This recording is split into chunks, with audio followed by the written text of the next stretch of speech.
nosso canal Sola Escritura, eu dizer somente a Escritura. Vim neste dia partilhar a palavra do Senhor com todos e iremos achar a palavra do Senhor neste dia no livro de Gênesis, capítulo 50. Gênesis, capítulo 50. Vamos ler no versículo 20.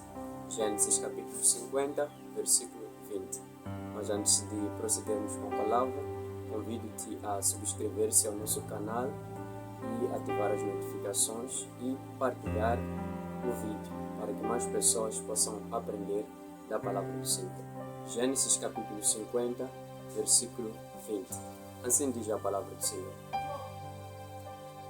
Vós bem intentastes mal contra mim, porém Deus o tornou em bem, para fazer como se vê neste dia, para conservar em vida a um povo grande. Repito, vós bem tentastes mal contra mim, porém Deus o tornou em bem, para fazer como se vê neste dia, para conservar em vida a um povo grande. Então, esta é a palavra do Senhor que nós vamos meditar neste dia de hoje. Desejo, através desta mensagem, falar com o seguinte tema: o outro lado das aflições. O outro lado das aflições. Então, tenho como intenção, através desta mensagem, mostrar aos irmãos que nem todas as aflições são males para nós, que nem todas as dificuldades são males para nós, que nem tudo quanto nós enfrentamos na vida, circunstâncias difíceis que nós enfrentamos na vida, são males para nós. Iremos aprender através da palavra do Senhor e conhecermos o outro lado das aflições. Então nós vemos aqui esta história conhecida por todos, esta história que nos traz muitos ensinamentos que por intermédio dela podemos levar muito tempo refletindo nela. Mas eu apenas quero levar aos queridos irmãos a refletirmos neste versículo que nós lemos. Nós bem conhecemos a história de José, nós bem conhecemos o sofrimento de José, que ele sofreu bastante, foi vendido como escravo, e durante toda a trajetória, antes de ele ser vendido como escravo, nós vimos os irmãos de José lançando ele em um buraco. Imagino a dor que ele sentia, os seus próprios irmãos fazendo aquilo com ele mesmo. Nós vemos os próprios irmãos de José vendendo ele como escravo. Imagino a dor que ele sentia quando os seus próprios irmãos de sangue o venderam como escravo. Ele sofreu bastante até chegar no Egito, numa terra estranha, numa terra a qual ele não conhecia.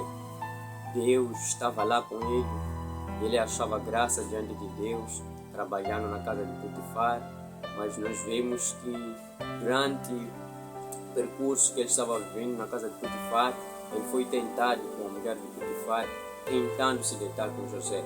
Nós vemos a atitude de José, de fidelidade diante de Deus, de fidelidade diante do seu Senhor, do seu patrão neste caso, ele recusando-se deitar com a mulher de Potifar, fugindo, o que nos mostra que ele era um homem fiel a Deus, fiel aos princípios de Deus, fiel à vontade de Deus. Nós vemos ele, por causa dessa injustiça, a mulher de Potifar o acusando de ter tentado violentá-lo. Nós vemos José sendo encerrado na prisão, e lá na prisão acredito que ele sofreu bastante, mas Deus foi com ele, e ele, dentro da prisão, houveram dois homens cujo José interpretou os seus sonhos. Nós vemos que esses homens, segundo a interpretação de José, tudo aconteceu e foram restituídos. Neste caso estamos a falar do copeiro, foi restituído a seu cargo, e o outro foi, neste caso, morto, segundo a interpretação de José. E nós vemos mais tarde Faraó tendo sonhos e era necessário com que o faraó estava tão perturbado e queria com que esses sonhos fossem interpretados. Mas ninguém na terra do Egito foi capaz de interpretar esses sonhos, exceto quando o copeiro se lembrou de José. E José foi chamado junto a faraó e interpretou esses sonhos. Então, depois daí, ele vira governador do Egito. Mas nós vemos que, para ele chegar a esta fase de governador do Egito, foi um propósito de Deus, que porém ele teve que passar por muito sofrimento, teve que passar por muitas dificuldades. Ele não sabia, quando ele estava passando por tudo quanto ele estava passando, ele não sabia qual era o propósito de Deus para com ele e tudo quanto ele estava acontecendo. Mas uma coisa certa é que José permanecia firme em Deus, permanecia firme e fiel à vontade de Deus, permanecia firme e fiel à vontade do Deus dos seus pais, à vontade de Deus do seu pai Jacó. Então, aqui no versículo nós vemos que José, depois de ele se tornar governador, então houve muita fome no Egito, segundo a interpretação de José, nos sonhos que o faraó teve, que haverão 7 anos de fome, 7 anos de abundância. Então era já o tempo da fome. Então nós vemos que vários povos iam ao Egito para poder ter mantimento. Então eis que os irmãos de José, neste caso, no contexto deste versículo, já estavam vivendo na terra do Egito, e o seu pai também já estava vivendo na terra do Egito, e havia morrido o pai de José. Então os irmãos eles ficaram com medo sobre o que ficaria, o que José iria fazer assim que o pai já havia morrido, e José porventura iria tentar vingar-se deles. Então nós vemos neste versículo José falando aos seus irmãos que eles não deveriam temer, que eles intentaram mal contra ele, mas Deus tornou aquele mal em bem. Vós intentaste mal contra mim, mas Deus tornou este mal em bem. Deus tornou este mal em bem. E ele continua dizendo, para fazer como se vê neste dia, para conservar em vida a um povo tão grande. Nós vemos aqui, queridos irmãos, que por mais que José tenha passado por muito sofrimento, muitas dificuldades, Deus tinha um propósito acima de tudo quanto ele estava passando. E o propósito de Deus era conservar vidas, porque Deus ele sabia que se aproximava um tempo de fome e que o seu povo, por falta de fome, porventura iria perecer. Então Deus, querendo levar avante a sua descendência, segundo a promessa que ele fez a Abraão, que ele seria pai de nações, pai de muitas nações. Então Deus, zelando por este propósito, zelando por esta promessa dele, então ele permite com que José passe por todo aquele sofrimento, para que no final ele se tornasse governador e ficasse no controle de tudo, para poder conservar a descendência de Deus. Pois nós vimos que, por causa de tudo aquilo, a família de José, seu pai e todos ficaram conservados. Então a descendência de Deus, que é a descendência de Israel, neste caso que é a descendência que vinha de Jacó, segundo a promessa de Deus, nós vemos que ela ficou conservada, porque esteve lá Deus trabalhando por intermédio de José para a conservação da descendência de Deus, não só, mas também de todo o povo, inclusive dos próprios egípcios e os demais povos que conseguiram sobreviver graças a Deus usando José. Então nós vemos que Deus usou o sofrimento, permitiu José passar por sofrimento, por dificuldades, mas ele usou de tudo quanto ele passou para o seu bem, usou aquele mal em bem. Então é claro que José tinha muito ressentimento por tudo quanto havia sucedido com ele, seus próprios irmãos terem lhe vendido, mas nós vemos José entendendo que tudo quanto aconteceu era a vontade de Deus. Vocês intentaram mal contra mim. Veja que quando ele diz intentaram mal contra mim, é porque verdade foi de livre e espontânea vontade dos seus irmãos fazer aquele mal. Mas Deus usou daquela maldade dos seus irmãos em vender ele em vender o seu próprio irmão José, usou daquela oportunidade para fazer cumprir os seus planos, para fazer cumprir os seus planos de conservar a sua descendência, de conservar a sua nação, de zelar pela sua palavra.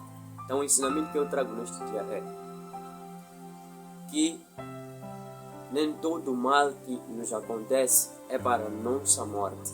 Nem todo mal que nos acontece é para o nosso mal, ou é para nos prejudicar. É verdade que as aflições doem, é verdade que as dificuldades doem, é verdade que ter falta de mantimento dói, é verdade que ter falta de que vestir dói.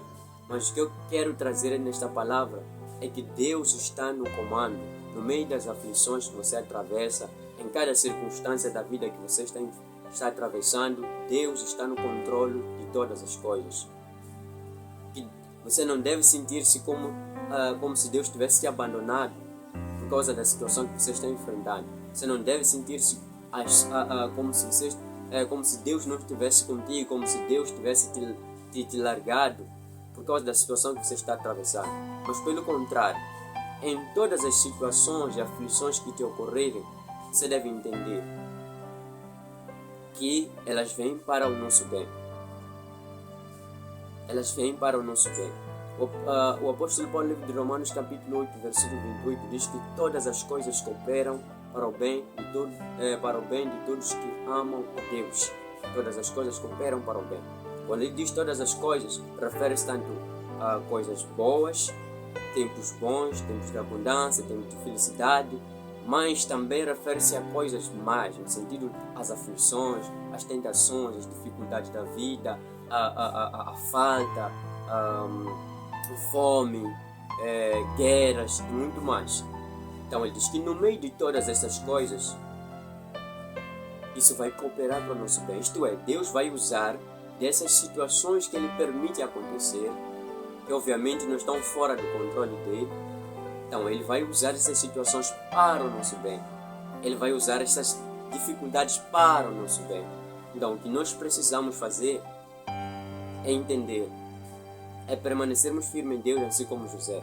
Permanecermos fiéis em Deus, acima de todas as aflições. Permanecermos firmes na presença do Senhor, nos aproximarmos cada vez mais de Deus. Quanto mais houver aflições, que essas aflições não sirvam para a nossa destruição, mas que sirvam para nos aproximar mais e mais de Deus.